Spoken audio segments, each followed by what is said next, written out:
Shalom, damai di hati, Bapak Ibu Saudara yang diberkati oleh Tuhan Yesus. Senang sekali bersama dengan suami Iya, saya hari ini boleh kembali menjumpai Bapak Ibu Saudara, dan tentunya saya dan suami selalu berdoa agar Bapak Ibu Saudara dimanapun berada dalam mempersiapkan kerja pelayanan tetap menikmati berkat-berkat yang asalnya dari Tuhan amin. Yesus. Ya, Bapak Ibu Saudara, saat ini kita kembali akan merenungkan kebenaran firman Tuhan, dan kali ini dengan melihat pertanyaan MTPJ sebagaimana pembacaan di sepanjang Iya, minggu yang akan kita jalani iya. ini. Tentunya dari tanggal 7 sampai tanggal 13 Mei Oke, 2023 dan bacaan di sepanjang minggu ini ya, terambil dalam Perjanjian Lama, Kejadian 39 ayat 1 hingga yang ke-23 dengan tema di sepanjang minggu ini Tuhan menyertai dan memberkati orang yang setia. oke. Dah, Bapak Ibu Saudara yang diberkati oleh Tuhan, sebelumnya mari kita berdoa. Tuhan Yesus, Engkau Allah yang luar biasa, dan kami bersyukur karena kesempatan bagi kami untuk tetap hidup dan berkarya di tengah dunia ini, semua karena pekerjaan Tuhan. Terima kasih Engkau memberi kami kesanggupan, dan apa yang Kau kerjakan dalam hidup kami terus membuat kami kagum. Punya Allah seperti Engkau Tuhan, maka dimuliakanlah namamu Tuhan. Kami bersyukur untuk waktu ini bagi kami membagikan kebenaran firman. Kami minta hikmat dalam nama Tuhan Yesus. Sehingga kami yang terbatas lemah ini Tuhan, kami diberi kemampuan untuk memperkatakan apa isi hati Tuhan melalui firman Tuhan. Kami menyadari setiap kami punya keterbatasan, tetapi kami juga tahu bahwa dalam Roh Kudus-Mu kami dituntun, disertai. Terima kasih Tuhan. Waktu ke depan ada dalam kendali Tuhan, sehingga kami diberkati dan menjadi berkat bagi setiap pendengar. Di dalam nama Tuhan Yesus kami berdoa. Amin. Amin. Yap. Oke, baik. Dan untuk pertanyaan diskusi di sepanjang minggu ini Hmm. ada 3 pertanyaan ya untuk kita Oke. bahas. Kita langsung saja pada pertanyaan yang pertama untuk dijawab. Apa yang kita pahami tentang tema Tuhan menyertai dan memberkati orang yang setia menurut Hmm. perikop bacaan Kejadian pasal 39 ayat 1 hingga yang ke-23? Oke.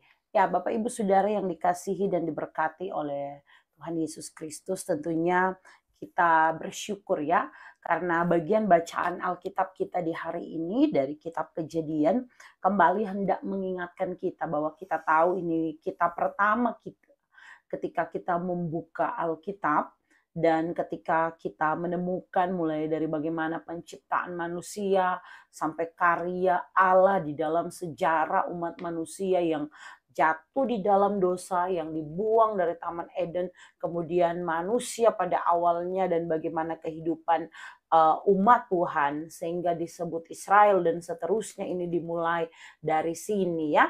Kita tentunya tidak lepas ketika mau bahas ini harus lihat dulu Yakub ya, Ya, karena Yakublah yang kemudian disebut Israel, menjadi bangsa yang besar, yang dari dialah ada satu keturunan 12 suku Israel dan seterusnya. ya, Kita tahu persis bahwa Yakub itu punya 12 anak laki-laki dan satu anak perempuan. Dia punya 2 istri dan dia punya 2 gundik juga.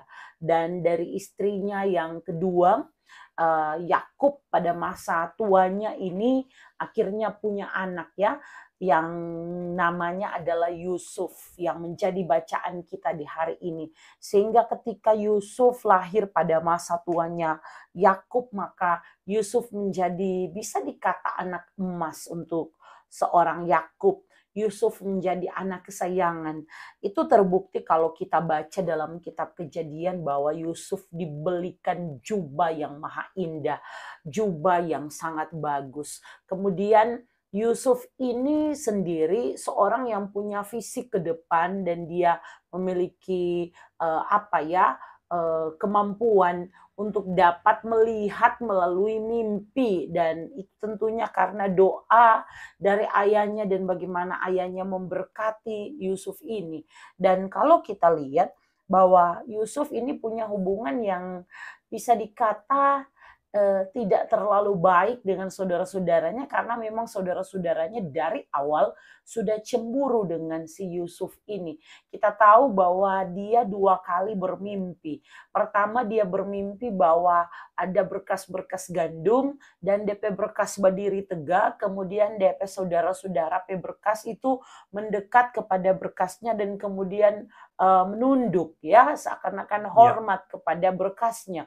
Kemudian dia juga bermimpi bahwa ada matahari, ada bulan, dan ada 11 bintang yang datang bersujud, yang datang seolah-olah menghormati dia. Tetapi sebenarnya ini menunjuk kepada Yusuf di masa yang akan datang, Ya. namun hal itu menyebabkan kecemburuan dari saudara-saudaranya. Dan itu puncaknya ketika papanya suruh dia pergi melihat saudara-saudaranya yang sedang mengembalakan kambing domba. Disitulah ada inisiatif dari saudara-saudaranya untuk membunuh dia, Ya. membunuh si Yusuf. Mereka taruh di dalam, orang bilang parigi, kemudian akhirnya berubah, mereka bilang lebih baik orang jual ke orang Ismail, dan orang rencanakan sampaikan ke ayahnya bahwa dia sudah mati dimakan binatang buas, dengan memperlihatkan jubahnya dan menyebabkan betapa lukanya hati sang ayah. Tetapi kemudian juga Bapak Ibu Saudara, kita melihat bahwa dari cerita tersebutlah Yusuf berpindah. Dia dibeli orang Ismail sebagai seorang budak, dan sudah pasti ketika dia ke Mesir, maka dia itu tinggal di rumah atau menjadi bagian dari para budak-budak yang ada di Mesir. Tetapi Bapak Ibu Saudara, kalau kita lihat ketika membaca pasal 39 ini, Yusuf kemudian itu mendapat kasih dari seorang yang bernama Potifar sebagai salah satu prajurit Mesir ya, prajuritnya Firaun. Dan di rumah Potifar yang kaya ini, Potifar seorang yang terpandang ini, disitulah Yusuf itu memulai kehidupannya di Mesir ya. Dia memulai sebuah tanggung jawabnya sebagai seorang kepala pelayan di rumah Potifar. Menarik untuk melihat bahwa sebagai kepala pengawal raja, Potifar ini memilih Yusuf. Dan jawabannya sebenarnya ada di ayat 2. Tetapi Tuhan menyertai Yusuf sehingga ia menjadi seorang yang selalu berhasil dalam pekerjaannya, maka tinggallah ia di rumah tuannya orang Mesir itu. Dan kita melihat bahwa hidupnya itu terus mengalami peningkatan. Jadi sekali lagi, pertama dia sudah tinggal di rumahnya si kepala pengawal raja. Yang kedua kemudian dia mendapat perhatian dari tuannya di ayat 3, bahwa apa yang dikerjakannya selalu berhasil. Kemudian yang keempat, dia mendapatkan kasih tuannya, di mana dari sekian banyak budak, Yusuf yang boleh melayani si Potifar ini. Kemudian yang keempat, Yusuf diberi kuasa untuk dapat mengatur segala sesuatu. Jadi semuanya itu ayat 4 tuliskan diserahkan ke dalam kekuasaannya Yusuf. Sampai ayat 5 ya. Kecuali tentunya bahwa tentang istrinya ya. Dan disinilah kita melihat bahwa dia, Potifar, tidak mengatur apa-apapun selain dari si Yusuf yang atur ya. Dan Bapak Ibu Saudara yang diberkati oleh Tuhan, ketika melihat bagaimana kehidupan dari seorang Yusuf ini, maka kita dapat kemudian melihat apa yang mau dimaksud oleh pertanyaan MTPJ hari ini ya. Apa yang dapat kita pahami mengenai bagaimana Tuhan menyertai, Tuhan memberkati Yusuf sebagai orang yang setia. Karena kalau mau memahami orang yang setia, kita sudah pasti akan bicara berarti tentang si Yusuf ini ya. Yusuf yang mengalami proses hidup yang tidak mudah. Dari anak kesayangan, hampir dibunuh, dijual sebagai budak. Tetapi jawabannya sekali lagi ada di ayat 2, bahwa Yusuf ini disertai oleh Tuhan. Dan Yusuf ini kesetiaannya teruji manakala dia sudah dalam posisi ini sebagai seorang yang walaupun tidak seperti Potifar, dia punya kuasa di dalam rumah itu. Tetapi ketika istri Potifar itu mulai melihat, kalau kita lihat di ayat 6b di sini, adapun Yusuf itu manis sikapnya dan elok parasnya. Maka ayat 7, selang beberapa waktu istrinya Potifar itu memandang Yusuf dan berahi. Di sini sebenarnya adalah tambahan untuk menggambarkan bahwa Yusuf ini cukup diamati oleh si istri Potifar sebagai Ya, seorang anak muda yang bukan cuma ganteng, bukan cuma tampan, tetapi membuat dia ingin memiliki si anak ini. Maka ada niatnya untuk menggoda si Yusuf. Tapi ayat 8 bilang Yusuf menolak. Dan kemudian terjadi lagi pada ayat 11 ya. Ayat 10, walaupun dari hari ke hari. Jadi ini rayuan si istri Potifar bukan cuma satu kali. Kalau orang satu ya, kali menolak ya bisa saja, wih takut dengan jabatan saya, dengan posisi saya bisa saja ketahuan. ya, Tetapi ini bahwa memang betul dia punya sikap setia, dan itu digambarkan karena dari hari ke hari, ayat 10 bilang, perempuan itu membujuk Yusuf. Saya coba menggambarkan kalau sama dengan sinetron-sinetron, mungkin so dengan ada beribu-ribu kata rayuan dari istri Potifar. Tenang anak aman, tenang Potifarnya ndak di rumah, tenang anak nanti kita lindungi, tenang anak mau dapat ini, itu. Tetapi yang luar biasanya Yusuf di sini, karena dia hidup takut akan Tuhan, maka dia setia. Dan ya, kesetiaan itu membuat dia selalu menolak, selalu menolak. Jadi bukan cuma menolak dengan alasan, aduh kita takut. Tetapi memang dia menolak karena dia hidup takut akan Tuhan, maka dia tahu ya, itu dosa. Sehingga dia tidak mau melakukannya. Dan itulah yang membuat sampai Yusuf kemudian difitnah, tetapi dia masih menunjukkan kesetiaan kepada Tuhan. Dan ayat 21 bilang Tuhan menyertai Yusuf dan melimpahkan kasih setianya kepadanya dan membuat Yusuf kesayangan bagi kepala penjara. Setelah ya, difitnah, dimasukkan ke dalam penjara, tetapi orang yang takut akan Tuhan dan takut melakukan dosa karena mau hidup setia kepada Tuhan, Yusuf buktikan bahwa dia diberkati sampai sekalipun di penjara, dia menjadi seorang yang adalah tetap kesayangan dari kepala penjara. ya. Mungkin itu. Oke. Ya. Rasa sudah cukup ya untuk jawaban pertanyaan pertama ini. Terlanjut pada pertanyaan kedua saja ya. Apa bentuk-bentuk godaan masa kini yang menggoncangkan iman? Oke. Ya, Bapak Ibu Saudara, ini berarti kita sekalipun kita akan mengacu pada bacaan hari ini, tetapi kita akan lebih melihat praktisnya dalam kehidupan kita di sekitar ya, Ya, konteksnya kita saat ini. Dan banyak sebenarnya ya, iblis itu memang penggoda.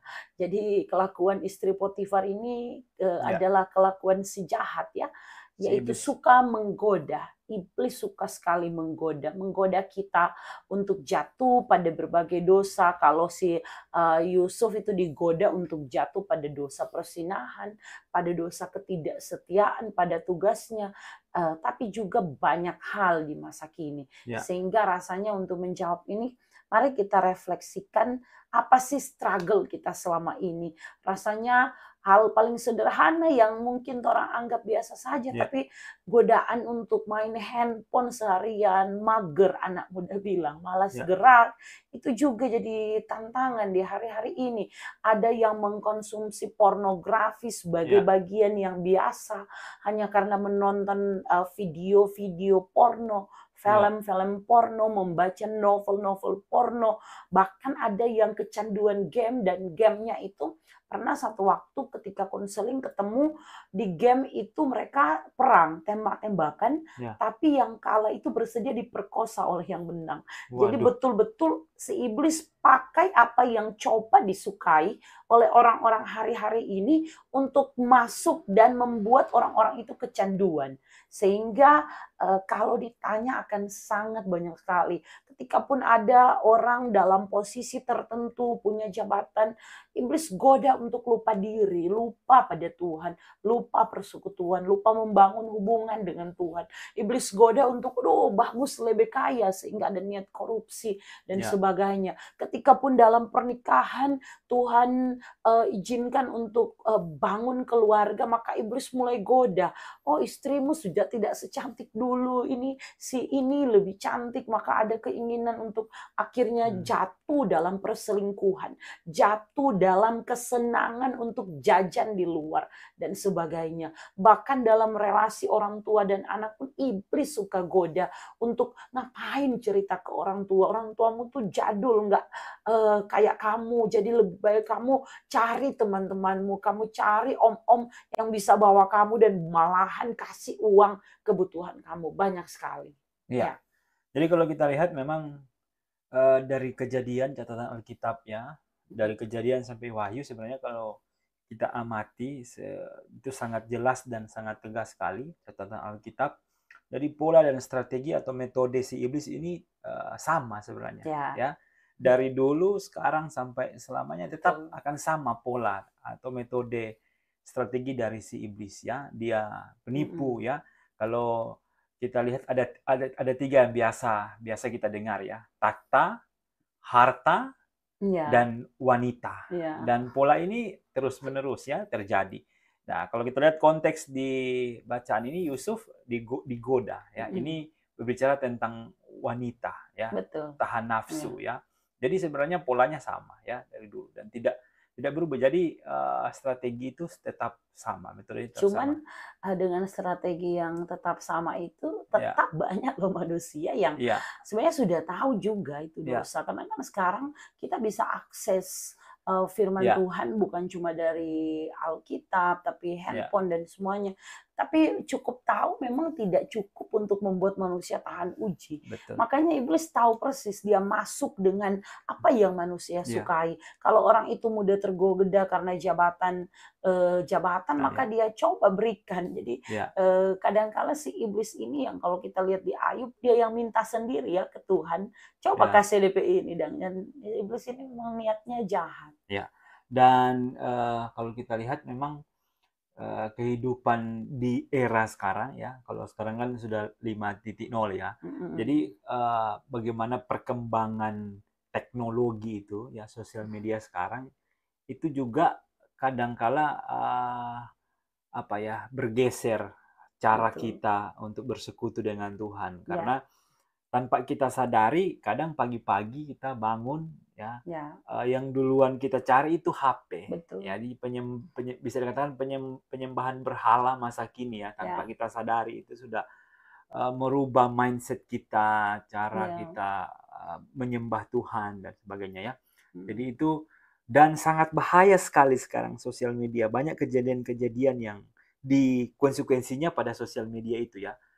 Dan ya cara kita harus membatasi. Membatasi. Tentunya contoh seperti Yusuf ya, dia hidup takut Tuhan, artinya ya kita jangan lagi terjerumus kepada hal-hal yang sama sebenarnya, karena pola ini sudah tetap sama ya, pola iblisnya. Kita harus membatasi dan harus sadar benar-benar ya. Jadi kalau Bapak Ibu Saudara juga buka shorts di YouTube kami ini, video yang belum lama ini kami posting itu bilang begini, kadangkala iblis itu menggoda agar supaya kita buat yang salah. Tetapi saat iblis tidak berhasil, dia rubah strategi. Dia goda agar kita merasa paling benar. Jadi kita yang harus punya kedekatan dengan Tuhan untuk dapat menangkal ya godaan iblis. Seperti Yusuf di bacaan kita hari ini, karena dia hidup takut akan Tuhan. Itu mungkin jawaban untuk nomor 3. Dia mau berusaha. Bagaimana caranya kita mengembangkan. Mungkin itu saja ya. Lanjut ya, pertanyaan ketiga, bagaimanakah caranya kita mengembangkan prinsip hidup setia kepada Tuhan sebagai warga Gemim, mulai dari pengembangan karakter pribadi, keluarga, berjemaat, dan bermasyarakat.